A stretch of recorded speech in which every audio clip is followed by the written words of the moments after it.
हवेली की वापसी। हवेली की उस रात के बाद पूरा गांव सहम गया था। 3 दिन बीत चुके थे और नेहा, अंकित और पूजा का कोई पता नहीं चला। सिर्फ रवि बचा था, लेकिन वो भी अब सामान्य नहीं था। वो अक्सर चुपचाप बैठा रहता, दीवारों को घूरता और कभी-कभी कहता, वो अब भी मुझे बुला रही है।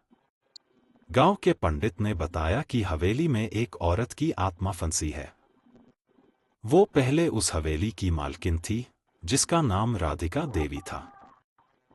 कई साल पहले उसके पति ने उसे धोखा देकर मार दिया था और तब से उसकी आत्मा उसी हवेली में न्याय मांग रही थी।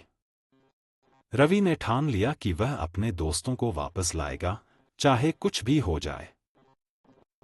एक रात वह फिर से हवेली में लौटा, हाथ में गंगाजल और तावीज लिए। जैसे ही उसने दहलीज पार की, हवा ठंडी पड़ गई।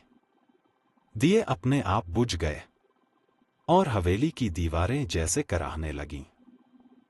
अचानक उसे पूजा की आवाज सुनाई दी, रवि, हमें बचा लो।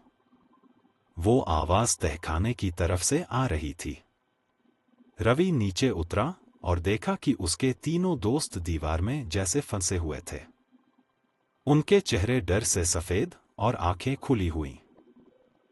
उसी पल राधिका देवी प्रकट हुई, वही सफेद साड़ी, उल्टे पैर और लाल आंखें। उसने कहा, इन लोगों ने मेरे घर में कदम रखा, इसलिए ये अब मेरे हैं। रवि कांप गया, लेकिन उसने गंगाजल उसके ऊपर छिड़क दिया और बोला, तेरे साथ जो हुआ वो अन्याय था, लेकिन इनका क्या कसूर? राधिका चीखी और पूरा कमरा हिलने लगा। अचानक एक पुरानी तस्वीर नीचे गिरी, जिसमें राधिका अपने पति के साथ थी। रवि ने वह तस्वीर उठाई और कहा, तेरे साथ जिसने बुरा किया, वो मर चुका है। अब तो शांति पाले।